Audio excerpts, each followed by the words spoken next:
మీ భర్తల్ని, మీ కుమారుల్ని, వాళ్ళందరినీ మీరు నశింపజేయాలనుకుంటున్నారా?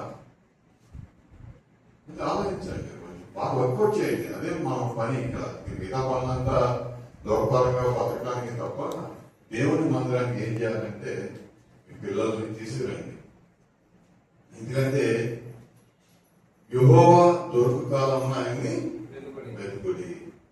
మరి ఆయన దొరికినప్పుడే మనం ఆయన్ని అందిపుచ్చుకోవాలి. మరి అలాంటి ఆలోచన కలిగి కనుక మీరుంటే, ఏదో నేను వాకింగ్ చెప్తున్నప్పుడే నాకు ఛాన్స్ వస్తుంది మీకు చెప్పడానికి, మిగతా రోజుల్లో ఛాన్స్ రావట్లా.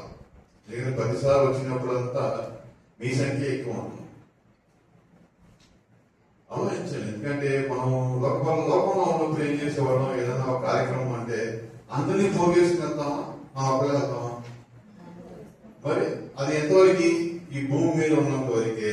బట్ యుగయుగాలు జీవించే ఆత్మ గురించిన మాటలో సందేశం చెప్పబడుతున్నప్పుడు నీతో పాటు నీ కన్నవారిని లేకపోతే నీ భర్తల్ని తీసుకురావడంలో తప్పేమో ఉందంటారా? ఎలా మంటంలో తీసుకురావాలి కదా. ఎందుకంటే ఆత్మ లోన మన పక్షాన్ని నుండి చెప్పసఖ్యేమో కాని మూలుగులతో దేవునితో విజ్ఞాపన చేస్తుంది. మరి నీ భర్తకి తెలియాలి కదా దేవుని యొక్క ఆలోచన ఏంటనేది. ఓకే, ముందుకెళ్దాం, దేవుని మాటలు వెళ్దాం. కీర్తన గ్రంథం 5వ అధ్యాయం 4వ వచనం తీయండి. అందులో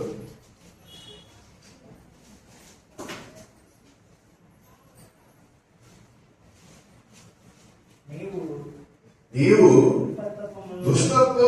దుష్టత్వమును చూచి ఆనందించు దేవుడు కావు, చెడుతనమునకు నీ యొక్క చోటు లేదు. దేవుడు గురించి ఆయన చెప్పుకుంటున్నాడు, దుష్టత్వానికి నా దగ్గర చోటు లేదు. తర్వాత ఏమన్నాడు? చెడుతనము నీ వద్దకి చోటు లేదు. అంటే ఆయన పరిశుద్ధుడు, ఆయన దగ్గర చెడుతనానికి చోటే లేదు. అయితే రక్షణ పొందిన తర్వాత మనమందరం ఏమని అనుకుంటాము? మేము పాపాలని పెట్టేశాము తండ్రి, పాపలంతా గతించిపోయింది, ఇంకేమైనా నూతన సృష్టిగా మీలో ఉంటామని మనం ఏం చేస్తాం? వాగ్దానం చేసి బ్యాప్టిజం తీసుకుంటాం. అంతేనా? అందరం తీసుకున్న వాళ్ళని అందరం అలాగే. సో నూతన సృష్టిలో నీ యొక్క కార్యకలాపాలు ఎలా ఉండాలి? దేవునికి దగ్గరగా ఉండే విధంగా ఉండాలి. రక్షణ పొందిన వాళ్ళలో కూడా దేవుని యొక్క ఆలోచన విధానాన్ని భిన్నంగా వాళ్ళు సమాజంలో వెలుగుస్తూ ఉంటారు. ఎందుకు మాట అంటానంటే డిఫరెంట్ కోణంలో ఉంటారు. ఎందుకంటే మనం ఆనాటి కాలం నుండి దేవుని నమ్ముకుంటే ఎలా ఉండాలి అనే ఆలోచన అప్పుడున్న బోధలు ఆ విధంగా మనకి ఒక మార్గదర్శనాన్ని చూపించే. అయితే దేవుడు ఏమన్నారంటే పబ్లిక్, ఆయన ఓపెన్ టు ఆల్ కదా. ఆయన మీకు అదవుతుందని చెప్పింది. దేవుడి యొక్క ఆలోచన విధానం ఓపెన్ టు ఆల్ అందరికీ. నువ్వు రక్షణలోకి వచ్చిన తర్వాత యేసు ప్రభు వారు ఎలాగైతే భూమి మీద బతికి జీవించి ఆయన తిరిగి మళ్ళీ వస్తాడని చెప్పి వెళ్ళాడో, నీకు కూడా అదే విధంగా ఆయన తిరిగి వచ్చినప్పుడు నువ్వు లేపడతావు అనేది నిజం. ఎందుకు మాట్లాడుతున్నానంటే చాలా మంది ఏంటంటే ఈ మందిరానికి వచ్చి మనము అటెండెన్స్ వేసుకుని వెళ్ళిపోదాము చాలు, మనకి నెక్స్ట్ జరగబోయే వారం వరకు ఆయన మనం చూసుకుంటారన్న ఆలోచనలో ఉంటున్నారు. అసలు దేవుని మందిరానికి వస్తే నువ్వు ఎలా ఉండాలని మాట కూడా ఒకటి ఉంది. ప్రసంగి 1:2 చూడండి. ప్రసంగి 5వ అధ్యాయం 1:2. అందరు తీసారా? ఎందుకంటే ఇవి నోట్ చేసుకోండి. జస్ట్ చదివేసి వినేసి వెళ్ళిపోవటం కాదు. రావటం అంటే దేవుడు ఏదో మనకు చెప్తున్నాడు, ఆయన మాటలు మనం తెలుసుకోవాలి. ఈ రోజు వినేసి ఇంటికి వెళ్ళి కాబట్టి పొద్దున్నే మిమ్మల్ని అడిగామంటే మీకు తెలియదు. అయితే మనం ఏం చేయాలి? వాటిని నోట్ చేసుకోవాలి. ఎందుకు మాట అన్నానంటే, మేము ఒకప్పుడు చాలా చోట్ల దేవుని సత్యాన్ని ప్రకటించే వారి చోటకి చాలా ఊళ్ళు మేము తిరిగామన్నమాట. తిరిగిన మా వాళ్ళ మేము జస్ట్ అలా వినేసి రాలా, ప్రతిదీ రాసుకుని దాని ప్రకారం ఉందా లేదా, నిజంగా లైఫ్ లో ఆయన ఎలా ఇంప్లిమెంట్ చేయాలి, దాని గురించి తర్ఫీదు మనం ఎలా పొందాలి అనే ఆలోచనతో కనుక నువ్వు ఉంటే కంపల్సరీ నీకు అది ఏమవుతుందంటే సాధ్యము. ఓకే, చదవమ్మా. ఏంటి 5వ ప్రసంగి 5:1 చదువు. నీవు దేవుని మందిరములకు పోనప్పుడు నీ ప్రవర్తన జాగ్రత్తగా చూసుకున్నాము. బుద్ధిహీనులు అర్పించినట్లుగా బలి అర్పించిన కంటే సమీపించి ఆరాధించుట శ్రేష్టము. వారు తెలియకే దుర్మార్గపు పనులు చేయుదురు. నీవు దేవుని సన్నిధిని అనాలోచనగా పలుకగా నీ హృదయమును త్వరపడనీయక నీ నోటిని కాచుకోము. దేవుడు ఆకాశం మందు ఉన్నాడు, నీవు భూమి మీద ఉన్నావు, కావున నీ మాటలు కొద్దిగా ఉండవాలి. ఈ విధంగా మనము మందిరానికి వచ్చినప్పుడు మన ప్రవర్తన అలాగ ఉంటుందా అనేది ముందు తెలుసుకోవాలి. దేవుని మందిరానికి వెళ్తున్నాం అంటే మనం ఏం చేస్తామంటే టైం ఫిక్స్ చేశారు, పలానా టైంకి వెళ్ళిపోవాలి, అక్కడ ఎవరో చెప్తారో వినేసి వచ్చేద్దాము, ఇవాళ ఆదివారం ఆరాధన పాల్గొని పర్వ కార్యక్రమం చేసుకుని వెళ్ళిపోవాలన్న ఆలోచన ప్రతి క్రైస్తవ సంఘం ఉంది. దాంట్లో కొంతమంది వారికి నచ్చినట్లుగా మనుషుల్ని ఉత్తేజపరిచే విధంగా లోకానుసారమైన మాటలతో వాళ్ళని ఏం చేస్తారంటే మెస్మరైజ్ చేసి దాని ద్వారా దేవుని వాక్యాన్ని పొందుపరిచి ఇంతకంటే గొప్ప వాక్యం మనకు దొరకదని ఏం చేస్తారంటే కొన్ని సంఘాలు మనకి కనపడతా ఉన్నాయి, ఇంకా ఉన్నాయి కూడా, అవి ఉంటానే ఉంటాయి. సో అలాంటి సంఘాల మధ్య మనం బ్రతుకుతున్నప్పుడు సత్యాన్ని నమ్ముకున్న వారం ఆయన మనం ఎలా ప్రొజెక్ట్ చేసుకోవాలి దేవుణ్ణి. నేను క్రైస్తవుని చెప్పుకుంటే సరిపోద్దా? క్రైస్తవులు అంటే ఏం చేయాలి? క్రీస్తులాగా ప్రవర్తించేవా నువ్వు? నిన్ను వలే నీకు పొరుగు అని ప్రేమించడం అనేది నినాదం కదా క్రైస్తవం అంటే, అంతేనా కాదా? మీకు అర్థమవుతుందండి? నిన్ను వలే నీ పొరుగు అని ప్రేమించడం అర్థమేంటి? నువ్వు ఎలా ఉన్నావో, నువ్వు ఎలా ప్రేమించుకున్నావో అలాగే నీ పొరుగు వాడిని కూడా ప్రేమించడం అనేది దేవుని యొక్క సంకల్పం. అంటే అర్థమేంటి? ఇప్పుడు మిమ్మల్ని చెప్పాను కదా, మీరు ఎందుకు మీ భర్తను తీసుకురావట్లేదని. నీ భర్తను నువ్వు తీసుకొచ్చావంటే ఆయన ఆత్మ దేవుని విరోధంగా కనుక ఉందంటే ఆయన నరకాన్ని చూస్తాడు, నీతో పాటే ఉంటాడు. అక్కడికి వెళ్ళిన తర్వాత ఏంటమ్మా నాకు సరిగా నువ్వు చెప్పలేదే, దేవుని మాటలు నువ్వు మాత్రమే విన్నావు, నాకెందుకు నన్ను తీసుకెళ్ళలేదన్న అడిగితే క్వశ్చన్ అక్కడ బాగుంటుందా? ఇక్కడే నువ్వు చేసే క్రియ ద్వారా, నువ్వు చేసే పని ద్వారా మీ భర్తని నీ వైపు తిప్పుకుని దేవునిలోకి అంటే ఇక్కడ సంఘంలో కాదు, ఏ సంఘానికి వెళ్ళండి, సంఘం కాదు, ఏ మందిరానికి వెళ్ళండి, బట్ నీ భర్తకు అలాంటి ఆలోచన కలిగే విధంగా నువ్వు వస్తూ తర్ఫీదు పొందుతూ ఆయన నువ్వు తీసుకురాగలుగుతున్నావా? ఆలోచిస్తారా? అలా ఆలోచించాలి మనం. కేవలం వచ్చి అర్థం చేసుకుంటా కాదండి, నీ క్రియ కనపడాలి, నీ భర్త కూడా ఇక్కడ ఉండాలి, నీ పిల్లలు కూడా ఇక్కడ సమూహంలో ఉండాలి. ఎందుకు పిల్లలు రమ్మంటున్నాం మేము? ఈ టైంలోనే, ఈ యొక్క ఏజ్ లోనే వాళ్ళ కనుక దేవుని యందు భయభక్తి కలిగి ఉన్నారనుకోండి, ఎలా ఉంటారు ఆయన రేపు పెద్ద అయిన తర్వాత? ఒక దేవునికి ఒక ఆయుధం లాగా సువార్త ప్రకటించడానికి వాళ్ళు ఏం చేస్తారంటే తర్ఫీదు పొందుతారు. దేవుని యొక్క భయం వాళ్ళలో ఉంటది. ఏ చెడుదనమో వాళ్ళు చేయకుండా ఉంటారు. అంతే కదా.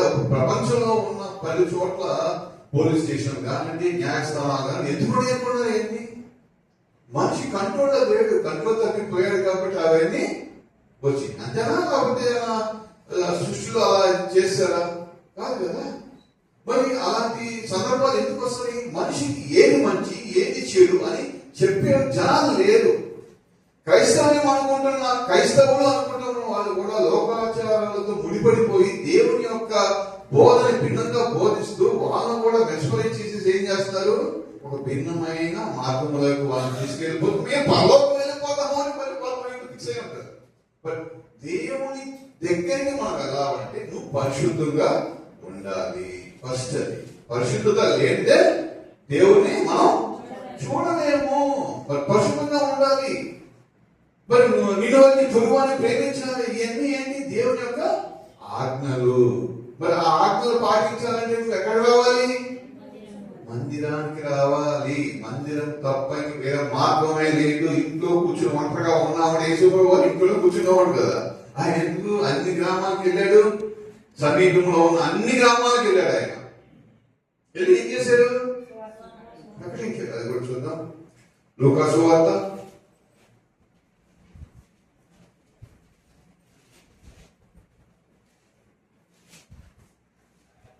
13వ అధ్యాయం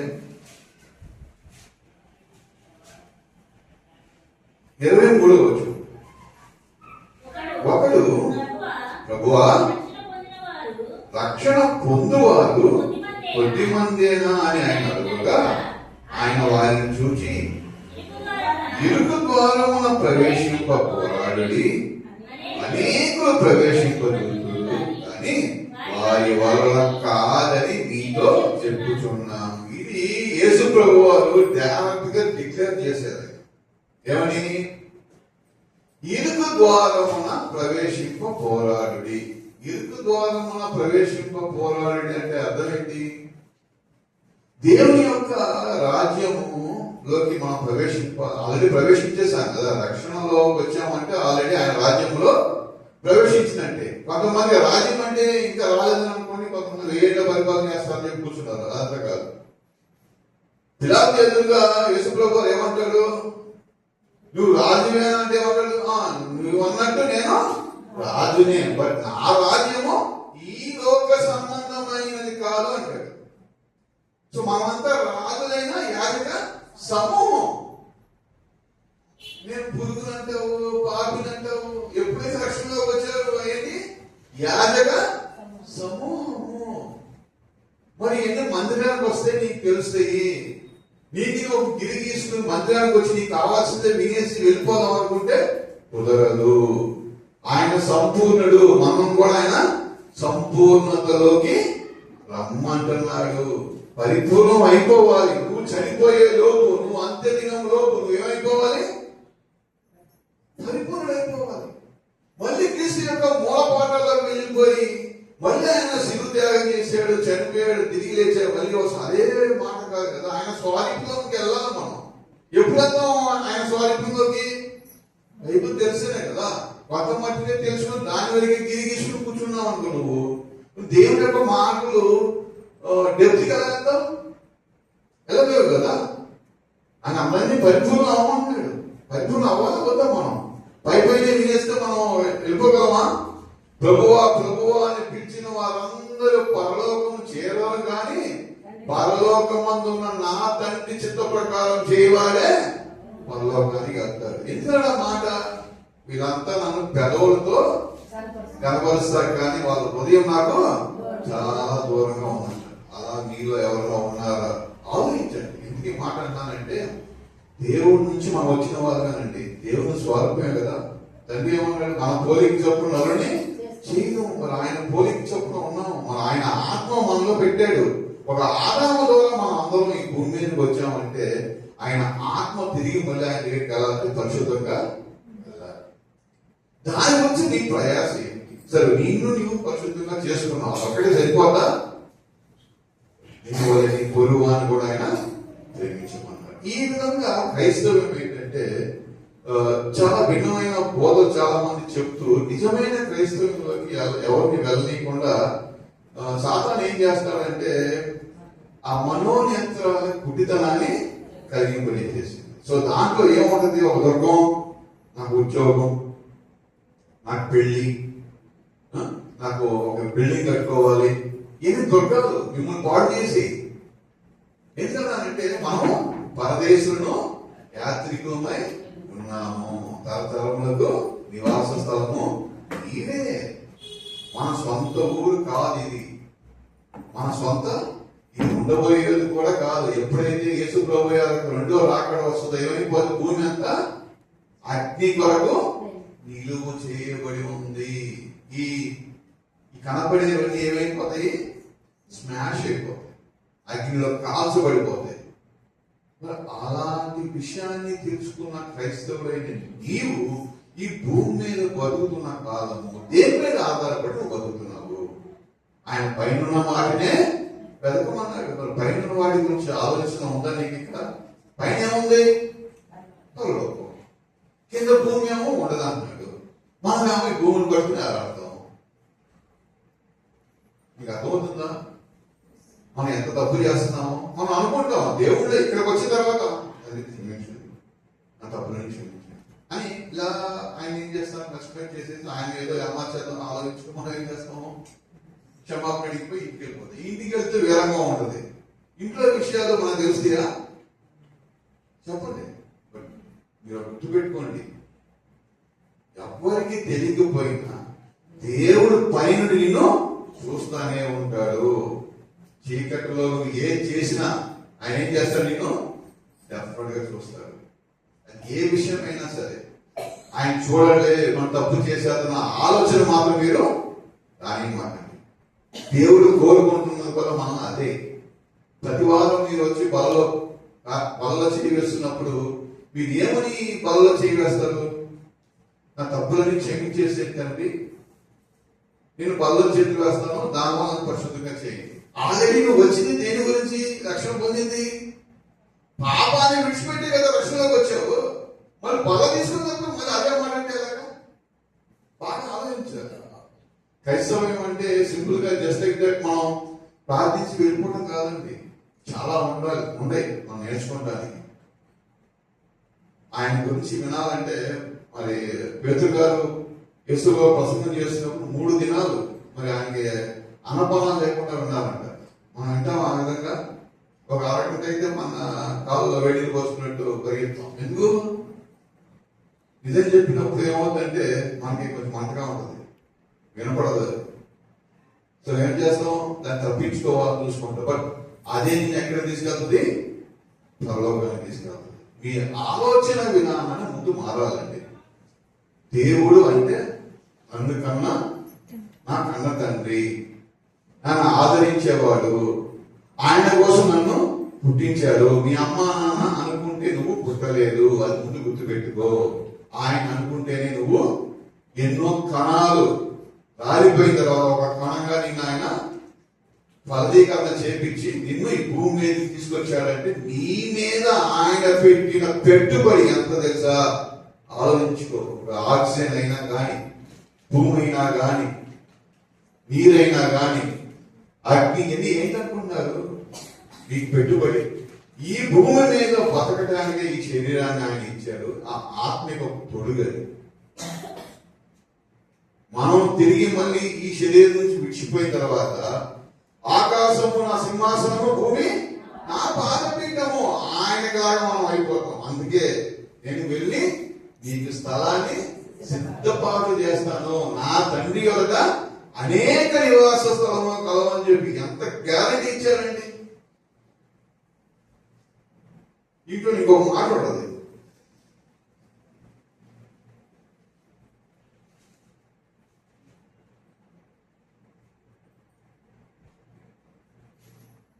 అబ్రహాము ఇస్సాకు 28వ వచనం అండి. అబ్రహాము ఇస్సాకు యాకోబులను సకల ప్రవక్తలను దేవుని రాజ్యంలో ఉండడియు మీరు వెలుపలికి తోయబడియు మీరు చూచినప్పుడు మీరు ఏడ్చుచు పండ్లు కొరుకుదురు. మరియు జనులు తూర్పు నుండి, పడమర నుండి, ఉత్తరం నుండి, దక్షిణం నుండి వచ్చి దేవుని రాజ్యం మందు కూర్చుందురు. ఇదిగో కడపటి వారిలో కొందరు మొదటి వారు అవుతురు, మొదటి వారిలో కొందరు కడపటి వారు అవుతురు చెప్పాను. కార్య ఆరంభము కంటే కార్య ముగింపు ముఖ్యం. మనకి దేవునిలో వచ్చామన్నది ముఖ్యం కాదు. చనిపోయిన తర్వాత నీకు దేవదూతలు కనపడ్డారా? నీ యొక్క జీవితం నువ్వు కరెక్ట్ గా జీవించామనేది తెలిసింది. బట్ ఆ చనిపోయాక సపోజ్ రివర్స్ అయిందంటే నరకం వెళ్ళిపోతావు. బట్ నేను ఎక్కడ నువ్వు జాగ్రత్త చేసుకోవాలి? ఎక్కడ ఉన్నప్పుడు? భూమి మీద ఉన్నప్పుడు. మాటలు వింటున్నప్పుడు ఆ మాటలు రాసుకొని ఇంటికి వెళ్ళి దాన్ని మళ్ళీ చదవండి. చదివి ఏం చేయాలి? దాన్ని ఆచరణలో పెట్టాలి. మెయిన్ మా క్రైస్తవం ఒక తప్పుదారిలో వెళ్ళిపోతుందంటే కారణం అంటే ఆచరణలో పెట్టరు. ఇక్కడికి వచ్చి వినటం వరకే వింటారు, కానీ బయటికి వెళ్ళిన తర్వాత వాళ్ళు ఆచరణలో క్రైస్తవుని నేను చెప్పుకుంటే ఏంటి అంటాడు. మీకు అర్థమవుతుందా? నేను క్రైస్తవుని ఏంటి అలా ఎవడైనా క్రైస్తవుని అంటే నీ క్రియారూపంగా చెప్పు, అంతే కదా. నువ్వు కనపడాలి. దేవుని స్వాధీనం నీకు కావాలంటే నువ్వేం చేయాలి? యేసు ప్రభువు ఎలాగైతే భూమి మీద ఉండి ఇన్ని అద్భుత కార్యాలు చేసి ఇప్పుడు ఒక వ్యభిచారైన స్త్రీని ఆయన ఒక ఎగ్జాంపుల్ గా తీసుకుంటే ఆయన ఏమన్నాడు? అమ్మా ఎవరునూ నీ మీద రాయి వేయలేదా అన్నాడు. అమ్మ ఎవడంటే అమ్మ అంటాడు. ఈ కాలంలో చిన్న చూపు చూస్తే ఆడవాళ్ళని క్షీణంగా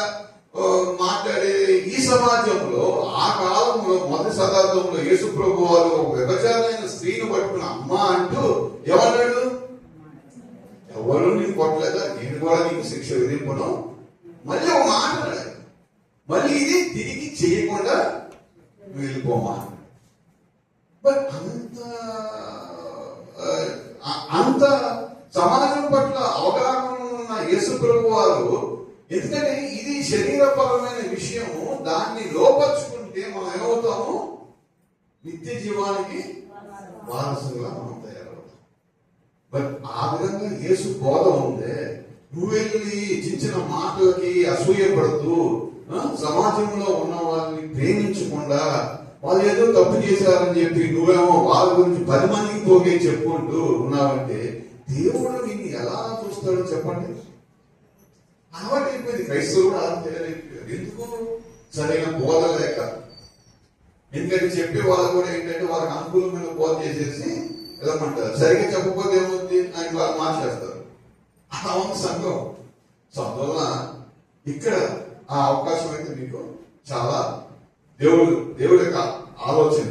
ఎందుకంటే ఇంత సత్యాన్ని ప్రకటించే వాళ్ళు చాలా తక్కువ మంది కనబడతారు. బట్ మీ దేవుడి యొక్క కృప, దేవుడి యొక్క ప్రేమ, మేము ఎలాగైతే దేవుణ్ణి నమ్ముకున్నామో అదే విధంగా మీరు నమ్ముకోవాలి, మీరు కూడా మాటలు తెలుసుకోవాలనేది ఇంత డెప్త్ గా వెళ్ళి మీకు మాటలు చెప్పడం జరుగుతుంది. సో అందరూ దేవుని మందిరానికి వచ్చినప్పుడు ఎలా ఉండాలి, దేవుని మందిరానికి వచ్చి మనం ఏం అడగాలి, ఈ క్షణంలో నేను చనిపోతే పరలోకానికి వెళతానా లేదా, ఈ మూడేనంటే మనకు కావాల్సింది మెయిన్ గా. ఎందుకంటే ఏదైనా సరే శాశ్వతం అనేది కాదు. శాశ్వతమైనది ఏంటి? మన ఆత్మని తండ్రికి అప్పగించుకోవడం. శిక్షలోకి వెళ్లకుండా మనం ఏం చేయాలి? శిక్షలు తప్పించుకుని దేవుని దగ్గరికి వెళ్ళాలనేది అందరి ఆలోచన ఉండాలి. సో నువ్వు వచ్చినప్పుడు నీ మనసు, నీ మైండ్ సెట్, నీ తండ్రి ఇవాళ నేను మందిరానికి వెళ్తున్నా, నాకు ఇవాళ ఏం నేర్పుతారు, నాకు ఏం కావాలి, నేను దేంట్లో పొదుపుగా ఉన్నాను, డబ్బు పొదుపుగా ఉందనా, లేకపోతే ఇల్లు కట్టుకోవాలన్నా, ఒక బండికి ఈఎంఐ కట్టలేదనా, ఈ విధంగా పొదువులు కాదని అడిగేది. నేను నిన్ను నీ దగ్గరకు రావడానికి నాకు అర్హతలు ఏముంటాయి, ఆ అర్హతలు నాకు ఏది కొలవై ఉంది, దాన్ని నేర్పడతాన్ని చెప్పి మనం ఏం చేయాలి? ప్రార్థన చేయాలి. నీ ప్రార్థన ఆ విధంగా ఉండాలి. దానివల్ల తండ్రి సంతోషపడతారా? పడ్డారు. అంతమించి సంతోషం మనకి ఏముంటుందంటే, మనం ఉండబోయే వాళ్ళ కాదు, బట్ మనం మాత్రం దాన్ని ఇష్టపడం. మనం ఉండబోయే వాళ్ళ కాదు. ఎందుకు? తరతరం నివాస స్థలం ఆయన ఉన్నప్పుడు మనం ఎవరో యాత్రికులు. మా యాత్రికులు ఉన్నప్పుడు ఉంటానికి ఇష్టపడ్డారా? ఇప్పుడు నేను విజయవాడ వెళ్తానండి, నాకు నిడమాలలో ఉన్నాను, విజయవాడ నుంచి నేను నిడమాల రావాలని చూస్తే విజయవాడ ఉండిపోతానా? అంతే కదా. అలాగే మనం అందరం పరలోక నివాసం, అందరము తండ్రి దగ్గర ఉన్న వాళ్ళమే. మళ్ళీ మనం ఏం చేయాలి? తిరిగి ఆయన దగ్గరికి వెళ్ళాలంటే ఆయన పెట్టిన నియమాలను పాటిస్తూ మనకి సమాజంలో మాదిరిగా యేసు ప్రభు లాగా కనబడి ఆయన ఏవైతే పనులు చేశారో ఆ పనులు చేసి మనం మనల్ని దేవుడిని అర్పించుకుని ఆయన వద్దకి చేరాలి. మరి ఇట్లా చేద్దాం అందరం. ఇటు తల్లి అందరూ దేవుడి విగ్రహాన్ని కోరుకుంటూ నా మాట ముగిస్తున్నాను. ప్రార్థన చేసుకుంటాను.